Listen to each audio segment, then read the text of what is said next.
Hey everyone, so this car came in with the problem with the front fog lights not working, both right and left. Rear high intensity fog light not working as well. Number plate lights not working, both 1 and 2, that one and that one there. And also in addition to that, the illumination on the media unit was not working and the dimmer was intermittent with the speedometer and the cluster over there. Now, if I put the ignition on, it's a keyless start, so I've got the key with me.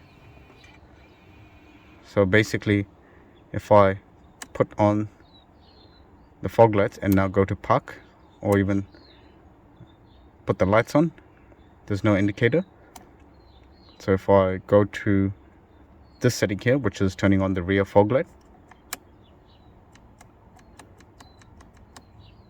it won't switch on park. But if I go here on put on the rear fog light, notice it turns on and off. But notice now on Subarus, there's another light that normally just is located there, and that's the symbol there, so that represents the front fog lights, hence the reason why it shows that the light is on the front. This one is the rear fog light, which shows you that it's on the rear. So it appears that the rear one is switching on, but if we go to the back, the rear one is not working at all. So I'll show you that now. So only the park light is on. So this particular car is fitted with 2 fuse boxes. So you've got your interior set up here with your relay distribution block over here on this side, and you've got your main setup over here in the engine bay. Most vehicles are similar to this. So this is where your fusible links live and your fuses as well. So for example, if you had a headlight problem, you'd refer to the fuses over here and the 2 relays over here. But since this is a fog light problem, you'll have to look up a diagram.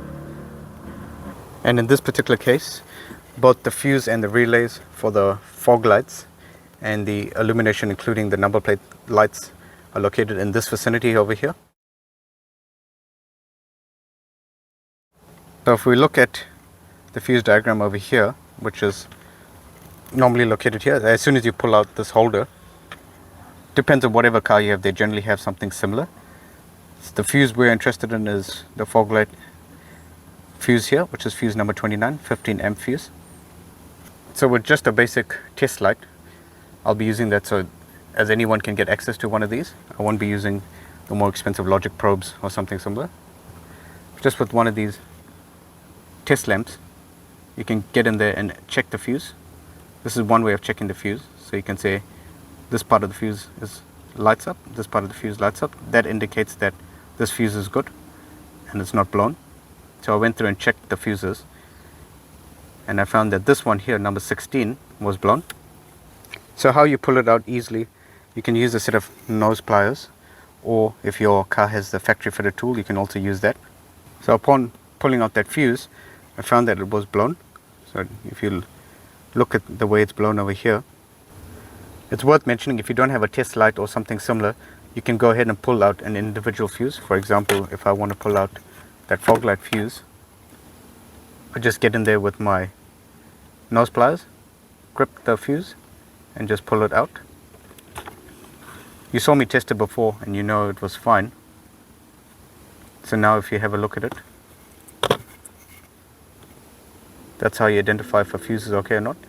So that link over there is not broken.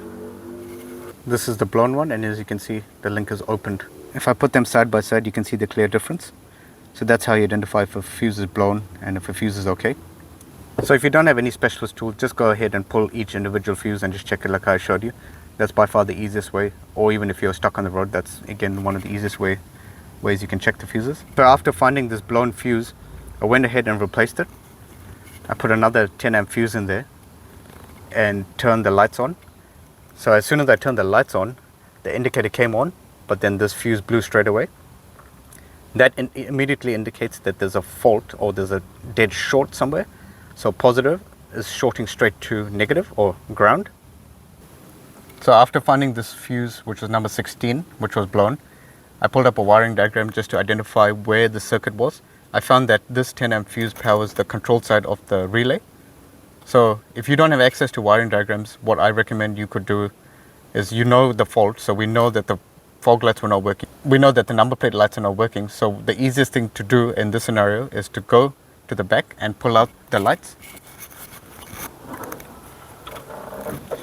So like I said earlier, we know that the number plate lights were playing up, so that's the easiest thing you could do. You know that the fact that both these two lights are not working over here. So what we did was we went and opened this and pulled it out. Upon pulling it out, found that it had these LED bulbs fitted to it. And since this car is from the early 2000s, we know that these did not come factory fitted, these bulbs. Just by smelling them, so as soon as we pulled them out and smelled them, one is still working, the other one is completely burnt, as you can smell it. If you find that LEDs are fitted on your vehicle, just smell them. Both these two were short, so placing it with the standard bulb that it would have been fitted from factory. So it's got one of these standard wedge type bulbs. So just by replacing with this factory bulb, we went ahead and changed both of them, number 1 and number 2. So if you have access to a battery and you can bench test these bulbs, that would be the ideal scenario, so you can determine whether they are faulty or not. However, in just saying that, after removing these bulbs, we smelt it straight away and we knew that it was faulty. So as you can see, one is still working, but the other one just does not light up. The problem with these LEDs is, and you have to be careful on this, they're directional. So if we look here, there's a positive on this side. So this is positive and this is negative on that side. This is the reason why when an LED shorts, it'll short from here, because the driver will just basically cause it won't be an open circuit like a normal bulb would be. This just shorts straight from positive to negative, which is why it keeps blowing the fuse. So that's why I said this is the easiest. So if you know that some of your lights are not working, start with this, because it's the easiest process that you can do. So this fix, just by finding this and replacing this bulb, cost less than $20 to get the replacement bulbs fitted. The person who brought this car for a second opinion, they took it into an auto electrician who specializes in diagnosing electrical work in cars. He spent 3 hours on this vehicle looking at it, checking all the circuits and everything, and he told the customer that the body control module was faulty and it needed to be replaced. So after his diagnostic work, he ended up charging the customer something like between $300 to $400 to check the car and to tell him that he has to spend another $1,000 just to get the control module changed.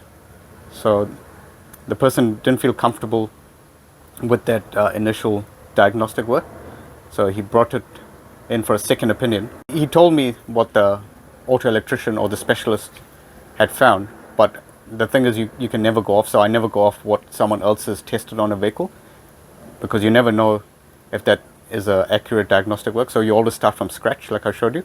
So I started off by checking the fuses. That's the most common thing on these vehicles. You check the fuses. By checking the fuses, we found that number 16, as I showed you earlier, was blown. So I pulled out number 16, replaced it, and then straight away, if it blows, then you know there's a short somewhere. Then the next step was to check the bulbs. Easiest thing to get to was the number plate lights. So you pull out the number plate, the holders, and then you pull out the bulbs, and that's when we found that the bulbs are basically smelling, and then this one was completely short, so it's short to ground. Quickly replacing that with one of these bulbs, and like I said earlier, it cost less than $20 to get this done. So from going from a body control module and spending nearly $2,000 to get all this work done to less than $20 to get this is why it's quite important to always get a second opinion. And you can never trust what another workshop or another diagnostic place has told you, generally speaking, because as you've seen in this scenario, it didn't pay out. Whatever they said that they tested, apparently they tested the relays, they tested the lights, they went and tested all the wiring on the car, and the conclusion was the body control module, which, as you've seen now, is not the case.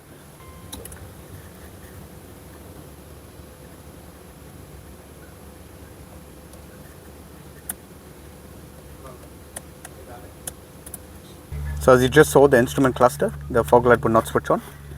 That was just my demonstration without the fuse in place, because the control circuit of the relay would not switch on. So I'll go ahead and reinstall the fuse just like that. Now I'll turn on the ignition, and I'll just put it on park lights, and I'll put that light on, and then straight away that fog light switches on. So the reason why I brought you outside is just to show you This also had LEDs fitted to the fog lights here and here. So just as a precaution, we replaced those as well to the standard halogen bulbs, and everything's working fine. So just as a precaution, like I said earlier, you want to try and avoid these LED lights if they're not factory fitted, and especially the cheap ones. Even the more expensive ones, sometimes I've seen them play up, so it's not ideal. If they, whatever the car came with factory fitted, try and stick to that. Hope this video helped you solve your problem. Don't forget to give it a like so that more people can fix their problems, and also comment down below if it did help you fix your issue. And do check out the channel for other videos, because there's a lot more other technical videos and other diagnostic videos which could help you as well fix your problems on your cars. Thanks for watching, everyone. See ya. If anyone's curious on these late model cars, there's generally no screws. It's all held in by clips. So that's essentially how this was all pulled out. It's just clips like that, and like those plastic clips at the bottom there.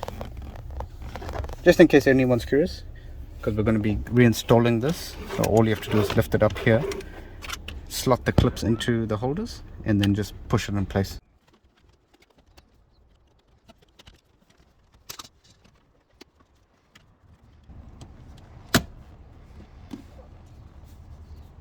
Clips in place like that. You might have to remove the trim piece as well.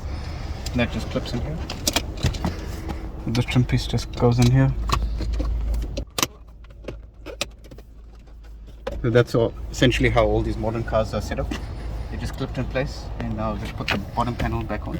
Pretty self-explanatory. This holder just goes in here, so this just goes, clips in there, and then you just close it like so. And then this one just goes back in place, and then the plastic clips go underneath. So now if I turn on my park lights, notice the red illumination all over. That was not working before. Also notice the green light. So this indicates your front fog light. Now that's illuminating, so that's working fine. And if we turn on the high intensity rear fog light, that also switches on and switches off. And also notice something else. When we're on park, I can still turn on the rear fog light. Before I could not do that. That would only work through here. So the rear fog light would still not work. So if I turn it on here, that light would come on, but the fog light at the back, so the rear fog light would still not work. So now everything is working fine, as it should.